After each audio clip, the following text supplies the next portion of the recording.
The United States has an assignment in the earth.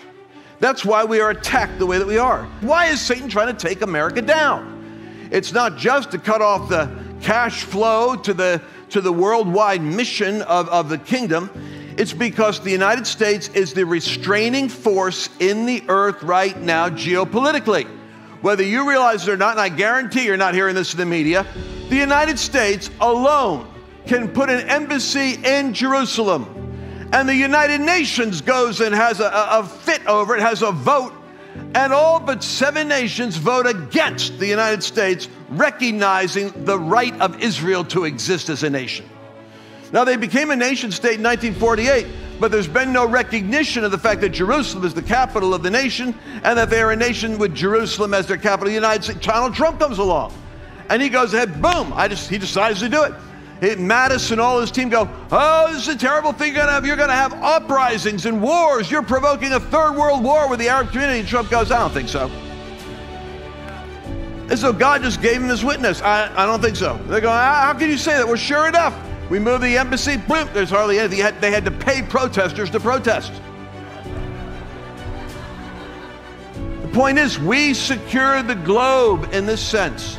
There's a world order right now that is based upon a certain monetary discipline. And the United States holds all the cards. We have a kill switch, and every nation knows this.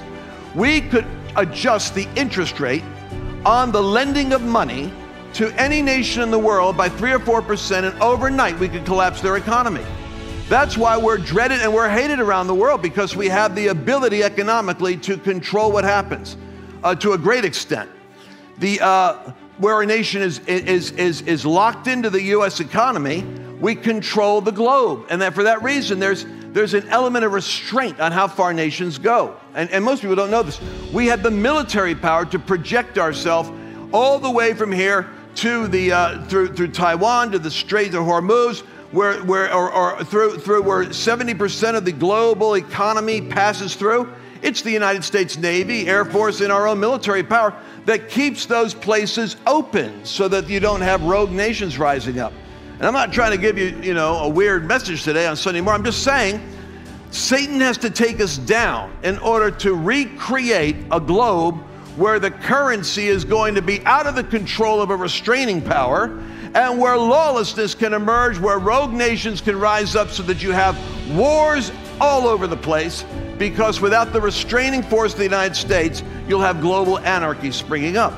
So right now, China's testing its ability to go take over Taiwan, in the same way that Russia is actually winning its war in Ukraine.